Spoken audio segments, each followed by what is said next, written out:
All right, I'm going to go ahead and get started with the recipe. Super, super simple. So we're just doing potato fries. I mean, like, these are like, yeah. It's super simple, but it's like one of my most favorite things to make, especially when you bake them. They get like the crispy side to it, and it's like crispy, crunchy yumminess. I don't know. I haven't met a potato I didn't like, so. All right, so first you want to start with baking potatoes. These usually russets work, but you can use sweet potatoes, you can use yellow potatoes, you can use pretty much any kind of potato you want. I may not even cut up all these. Yeah, I'll cut up all of them. So I'm just going to show you how I cut them, but you can cut them thinner than I cut them, you can cut them thicker. Just be mindful that if you do cut them super thick, you might need more baking time. So usually some of them I will cut it in thirds, like so. And then just, you can make them as thick or as thin as you want. And you want to get them kind of sort of uniformly thick, like say, you know, this one's kind of sort of as thick as this one, even though it's a little shorter. It still works. Just means that one of them will be a little slightly crispier than the other. Another way you can cut them is where you just cut them down the middle, like so. Then you make nice long ones. My kids like the super long ones. They always like to argue about who got the longest potato, but I think that's just a boy thing. Now with this side of the potato, it was a little bit thicker this way. So what I did is I cut it a little bit thinner the other way so that it'll bake approximately the same as the other ones. And sometimes that's just easier to do it that way. I mean, I suppose you could get all super OCD with this and make sure they're all exactly the same, but that just takes more time. This is one of those where if you don't have a lot of time, it's quick. And it sounds like there's some kids out there having a lot of fun. I think they're mine. Run around the halls. Alright, another way you can do these, I'll show you with the last potato. You know how like, I don't know where you get, where's like some stores that sells like the wedges? You know, where like little triangles? In the gas station? I don't know. So if you want to do little wedges, first you cut it in half, like so. And then you cut those halves in half. And you can have like little triangle wedges. So. But that takes a little bit more time. It's a little bit more tedious.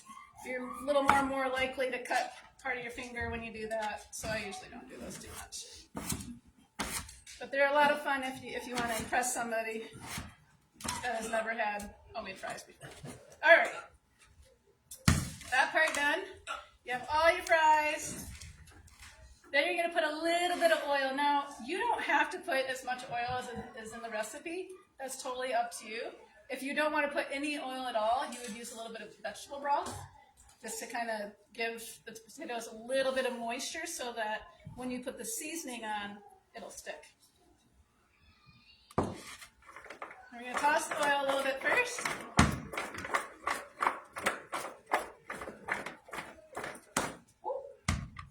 You got some rebel fries that'll fly out. And then you have your seasoning. So you can do as much seasoning as you want or as little seasoning as you want.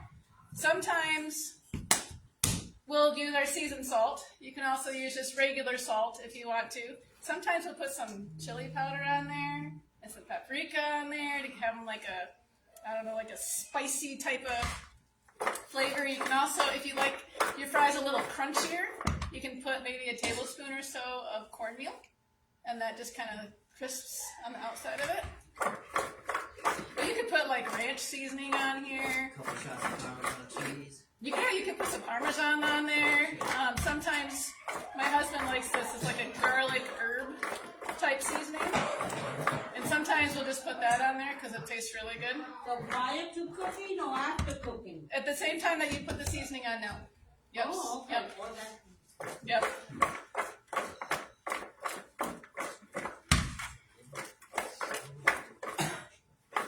And if you don't trust yourself tossing them like this, you can just get your hands in there. But then your hands get all yucky, and then you gotta wash them before you do anything else. Plus, this is more fun.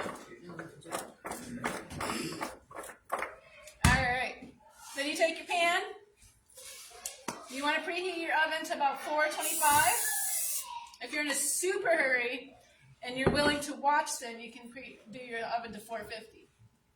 But those you want to watch a little bit more closely because, yeah, your fries might get a little more crispy on the bottom than what you want. Alright, so you just put them on your pan like so.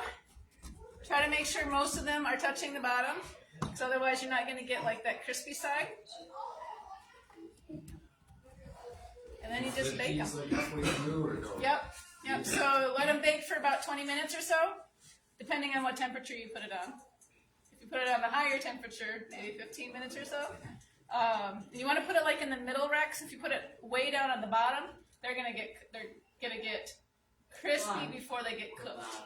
Yes, they'll get crispy before they get cooked, and then you'll have like crispy non-cooked potatoes, which don't always taste the best.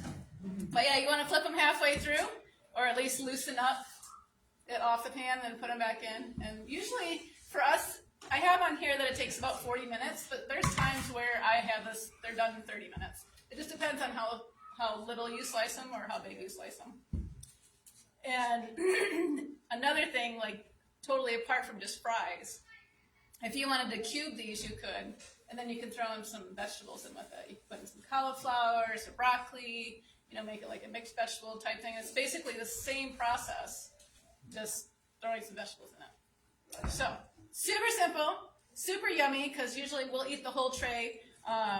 When my oldest was still living at home, we would do about a 5-pound bag, and we would eat the whole 5-pound bag of potatoes like this. Yeah, he's not at home anymore, so we share a little bit with a friend. So, any questions with this? No. All right. Cool. So I'll put the recipe up online, and it's kind of one of those things that I don't think you're gonna have to rewatch the video because it's like so simple. Yeah. So I'll put the recipe online, and then you guys can